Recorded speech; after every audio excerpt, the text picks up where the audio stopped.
সদ্য মুক্তিপ্রাপ্ত ছবি হক ফের আলোচনায় এনেছে ইতিহাস বদলে দেওয়া শাহবানো মামলাকে।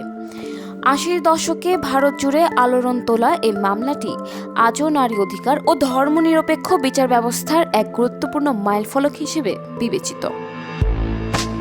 ১৯৩২ সালে শাহবানোর বিয়ে হয় ইন্দোরের আইনজীবী মোহাম্মদ আহমেদ খানের সঙ্গে। ৫ সন্তানের জননী শাহবানোকে ৬২ বছর বয়সে ৩ তালাক দেন আহমেদ খান এবং কোনো ভরণ পোষণ দিতে অস্বীকার করেন। বাধ্য হয়ে ১৯৭৮ সালে তিনি আদালতে মামলা করেন এবং ফৌজদারি কার্যবিধির ১২৫ ধারায় ভরণ পোষণের দাবি জানান।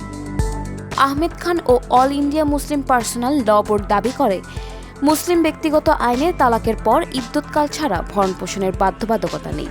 তবে ১৯৮৫ সালে সুপ্রিম কোর্ট ঐতিহাসিক রায় জানায় ১২৫ ধারা ধর্ম নির্বিশেষে সবার জন্য প্রযোজ্য এবং শাহবানো ভরণ পোষণ পাওয়ার অধিকারী। এর পরের বছরই কেন্দ্রীয় সরকার মুসলিম মহিলা আইন ১৯৮৬ পাশ করে, যা কার্যত শাহবানো রায়কে সীমিত করে দেয়। পরে এই আইনের ব্যাখ্যায় সুপ্রিম কোর্ট জানায় ইদ্যৎকালেই স্বামীর দায়িত্ব শেষ হয়ে যায় না।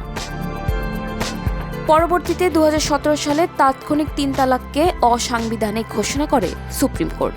আর ২০১৯ সালে নতুন আইনে মুসলিম নারীর ভরণ পোষণের অধিকার ও ৩ তালাকের জন্য শাস্তির বিধান যুক্ত হয়। শাহবানো নিজেই পরিবর্তনের অনেকটাই দেখে যেতে পারেননি, তবে নারী অধিকার, সমতা ও ন্যায়ের প্রশ্নে তার লড়াই ভারতের ইতিহাসে চিরস্মরণীয় হয়ে থাকবে।